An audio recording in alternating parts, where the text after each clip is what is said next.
This is David Harvey, and you're listening to the Anti-Capitalist Chronicles, a podcast that looks at capitalism through a Marxist lens. This podcast is made possible by democracy at work. I would think it's important when we start to think about alternatives and being locked away in my little apartment here. I have nothing better to do than to imagine alternatives. But I think that it's useful to sort of revisit exactly how Marx thought about the transformation of a social formation, such as the United States or Europe or wherever, and what was being involved in that transformation. And there are a number of features of the Marxist thinking which I'm not particularly enamored of. For instance, there is often the view that everything in society is determined by the transformation of the productive forces, that is, the technologies. Turns out that that is inconsistent with how Marx represented everything, but nevertheless, there's a familiar kind of interpretation of Marx in those ways, that he was a technological determinist. He's not. Actually, if you look at the structure of the argument in Capital, Marx talks about the rise of capitalism, and it's only in the last phase of capitalism that the technology actually shifts into something that is, quote, adequate to capital. So, my own way of looking at it is something which Marx does lay out very briefly, but which is consistent with much of his writing about everything from, the 18th Brumaire and Paris Commune and all the rest of it. And it looks something like this. He has this little passage where he says that technology, he says, discloses capital's relation to nature. Now, in putting it that way, Marx doesn't say it determines, he says discloses, and elsewhere he says reveals. So the way in which we understand nature is very much dependent upon the technologies which are available to us. Obviously, that is the case.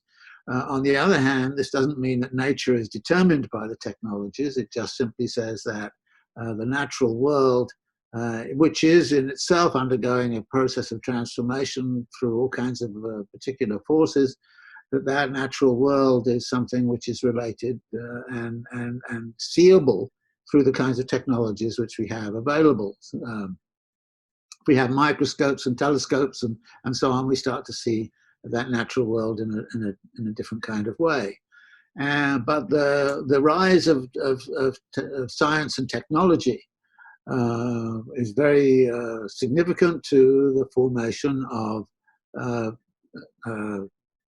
the technologies, but then the technologies in turn actually redefine our relation to nature. So when Marx talks about technology discloses our relation to nature, but then he kind of says it's even further than that. Technology discloses relation to nature, but that relation then becomes foundational for how production operates, and furthermore becomes foundational also for the nature of the social relations which exist in terms of divisions of labor, command and control functions, and so on. So that there is a way in which you could start to say that the totality of a capitalist social formation is made up of the technological kind of structures and organizational structures, the relation to nature, social relations, the production apparatuses, and then, of course, we can go one step further and say, well, it's also about daily life and the reproduction of daily life and the reproduction of social labor. And then we can kind of say, well, but it's also about institutional structures and the state apparatuses. And finally, it's also about mental conceptions. Now, what I've done here is to suggest that the idea of a capitalist social formation can be decomposed into these different moments that Marx uses the term moments. And these moments are technology, relation to nature, social relations, production apparatuses, social reproduction, institutional arrangements, state apparatuses, and mental conceptions. And that any revolutionary transformation of society has to operate across all of those dimensions, not necessarily simultaneously, because it's not as if any one of them actually tells you or gives you the revolutionary transformation. A revolution is going to be a transformation of all of those elements, so step by step, bit by bit. So that revolution then for Marx is a process. And in that passage I took from his discussion of the Civil War in France, he begins to hint at that and kind of says, look, there are lots of different struggles which we have to go through, and we have to struggle to change our mental conceptions. For example, if we wish to restructure our relation to nature, just to take this as one example, we realize that there is something radically wrong in terms of our metabolic relation to nature. And that radically wrong is called climate change. Let's take that for a moment. We say, okay, we have to do something about climate change. That is, we need to impact the world in such a way that we roll back all of those greenhouse gas emissions, and we do something or other to actually restore climatic conditions to those which prevailed, say, before 1960. And if we want to do that, how do we do that, and how do we go about it? And the answer here would to what degree will that require new technological innovations? Now, there are many people who kind of say, well, that's the answer. Get the new technologies. Get out of fossil fuel dependency. Go to the new energy forms, the wind power, the solar power, all the rest of it. We don't need.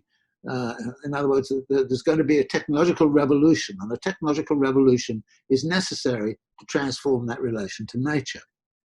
But then it also becomes pretty clear that this technological capacity is not going to be mobilized unless people have mental conceptions which say that A, that this is a critical issue to address, B, that actually one of the things that needs to be changed is our technological mix, and that we have to give up certain technologies, for instance, the automobile, things of that kind.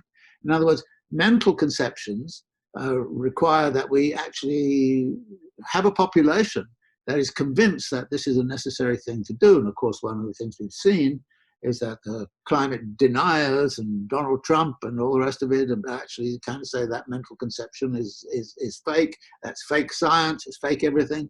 And if you can't get people to change their mental conceptions, then all this argument about having to change the technologies and having to do whatever has to be done to get the greenhouse gases down isn't going to work, because the mental conceptions are not there.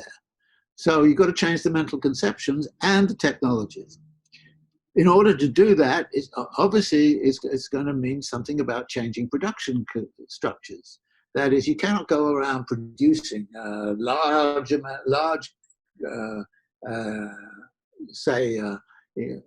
urban investments which take a lot of cement, and cement is a greenhouse gas producer like crazy. In other words, we need to change the whole kind of formation of production and how we produce things. And in particular, with respect to climate change, we probably need to change the production structures of agriculture in radical kinds of ways. And not only do we have to change that, but we also have to change consumer habits. For instance, one of the arguments that's being made about climate change is that we need a completely different approach to our diets, and that our diets should not be so meat dependent, because raising meat is going to produce climate change. In other words, daily life is going to have to change in terms of the diets, the kinds of things we eat, kinds of culture we have, and the like. So my point here is that if you take a simple issue like climate change, you find that in order to do something about it, you have to intervene at the level of technology, you have to intervene at the level of social relations, and in particular, power structures, because if the power structures are heavily located in the fossil fuel industries, you're not going to get anywhere at all. So you've got to undermine the fossil power industries in order to get anywhere on this. So you've got to deal with the social relations and the class relations.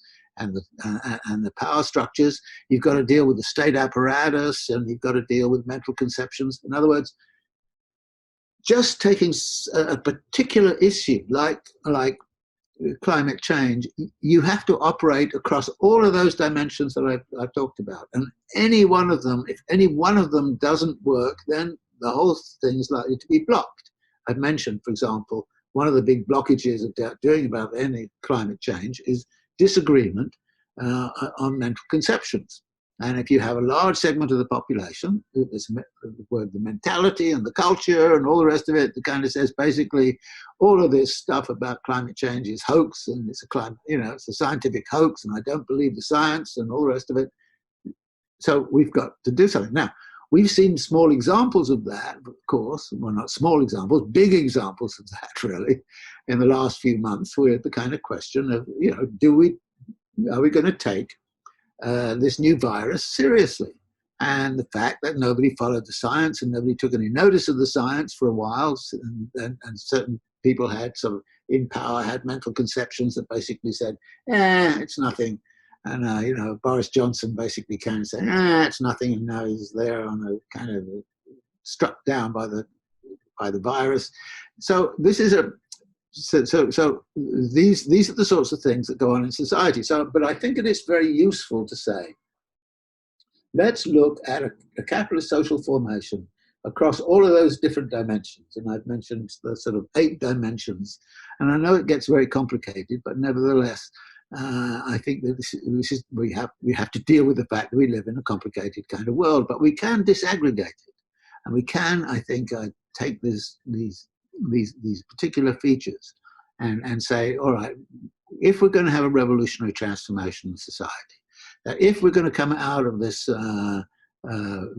virus crisis, if you want to call it that, in a different kind of way, then we're going to have to change all kinds of ways of thinking and start to kind of really reconfigure how we're going to exist in this world.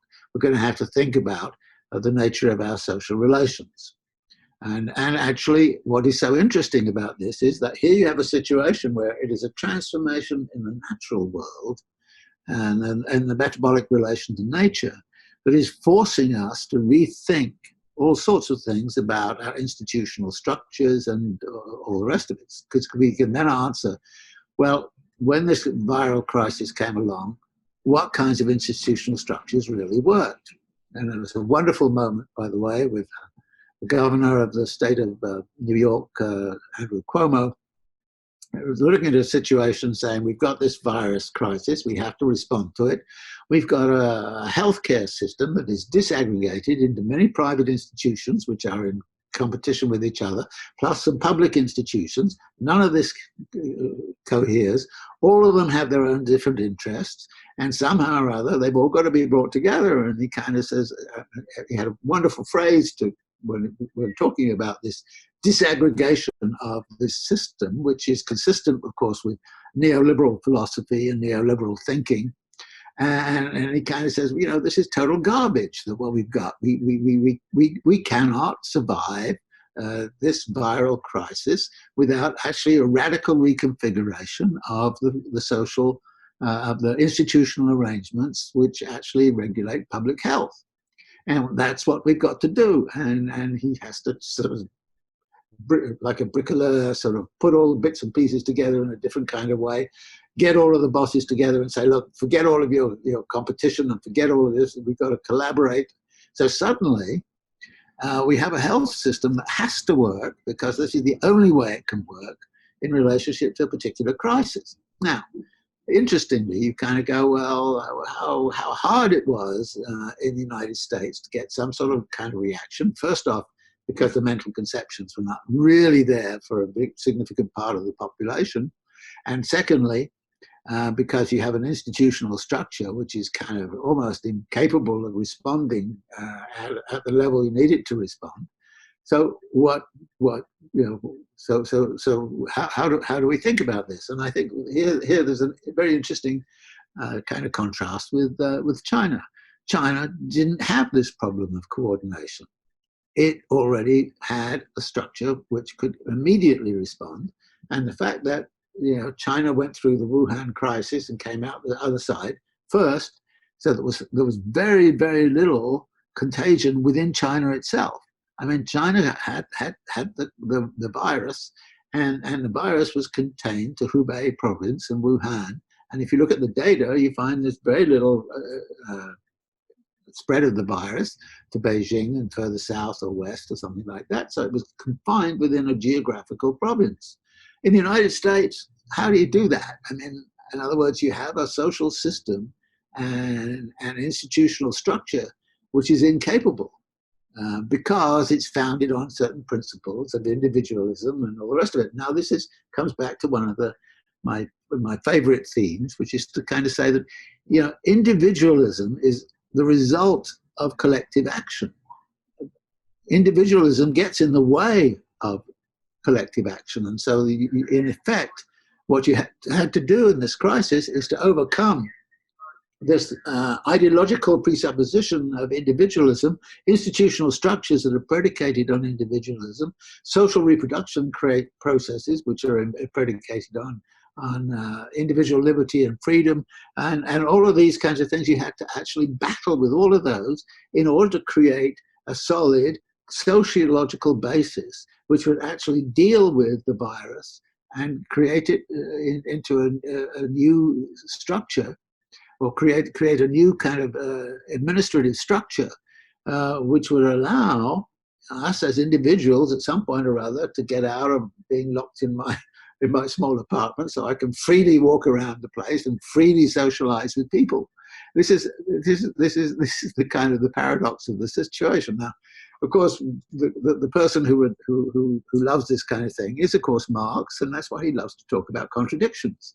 He says, well, this is the contradictions of capitalism, that on the one hand, it has this theory of individual liberty and freedom and all the rest of it, and that actually gets in the way of individual liberty and freedom of the mass of the population, because what it does is it prevents those forms of collective action which are necessary to secure the base within a particular social formation for individual liberty and freedom to flourish. So this is, if you like, I think one of the fascinating aspects of the current conjuncture, that when you look at it, and this is in a sense kind of the mini tragedy in a way, is that if the United States had listened to Bernie Sanders and actually adopted the kind of world that Bernie Sanders was advocating, if we had that kind of situation, we would not be having all of the struggles we're having right now. We would have a public health system that would function very quickly and very fast in relationship to the problem.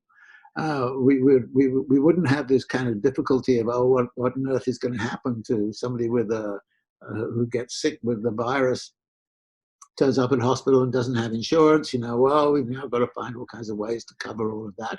And actually, right now, in a patchwork kind of way, we are creating a social welfare structure as a temporary kind of basis.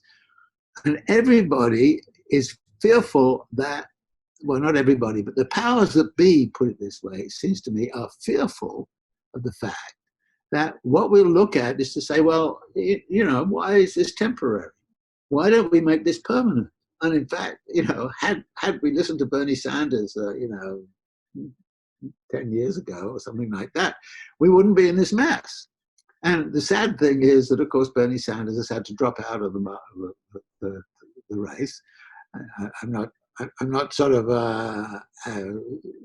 totally advocating Bernie Sanders politics, but what I'm sort of saying to you is this, that actually some of the things which appear to be outrageous and are depicted in the press and the right wing and all the rest of it as being outrageous, turn out you have to do it anyway.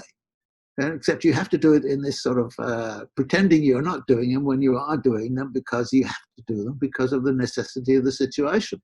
The necessity of the situation right now is that we need a social government. We need a strong governmental structure. We need institutional arrangements which are going to be adequate to a situation in which we need to control the spread and range of this virus. And the struggle to do it is a struggle against what are the dominant institutions of a contemporary capitalist society. And it's so fascinating just to take this kind of issue and start to run with it, because then we look at the different dimensions of how a capitalist social formation is constructed, and argue that we need to think about the transformation of all of them. Now, at this point, people say, oh, but that's far too big, it's far too difficult to do, etc., etc., etc. But let me suggest something to you.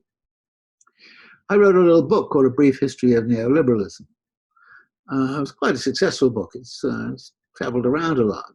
And in that book, I talked about this transition in the nature of capitalism that occurred from the 1970s onwards, moving away from what might be called a more social democratic, Fordist kind of structure to this neoliberal free market kind of system.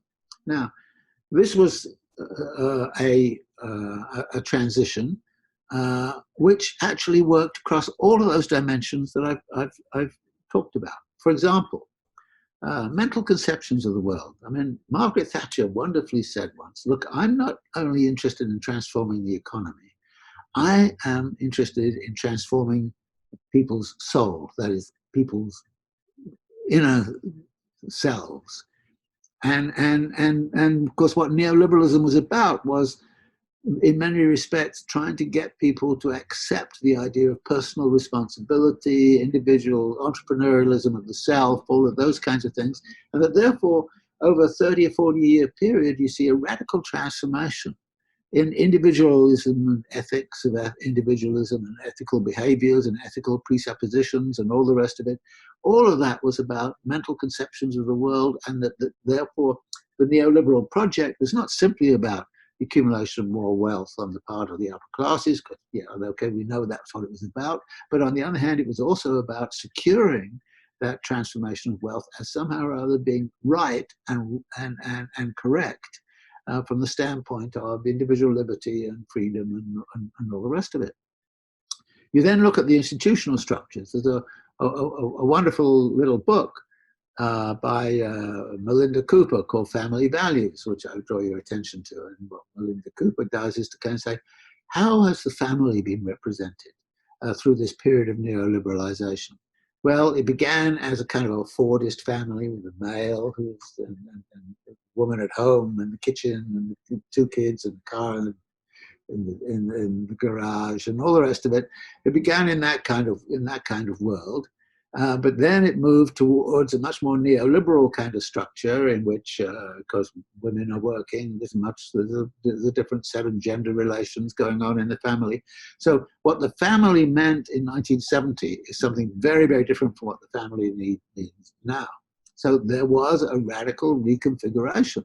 And that is about the transformation of the tactics of social reproduction and how social reproduction could work. At the same time, we see radical transformations in technologies. I mean, the kind of technology that existed in the sort of Fordist production system with the big kind of factories and all the rest of it gets displaced. Instead, we get, the kind of the decentralized kind of corporatist world with a great deal of horizontal forms of organization, and we get a radical reconfiguration of politics away from hierarchical political formations to horizontal. And that actually is, of course, characteristic of capitalism in general, the move away from vertical structures to much more horizontal structures.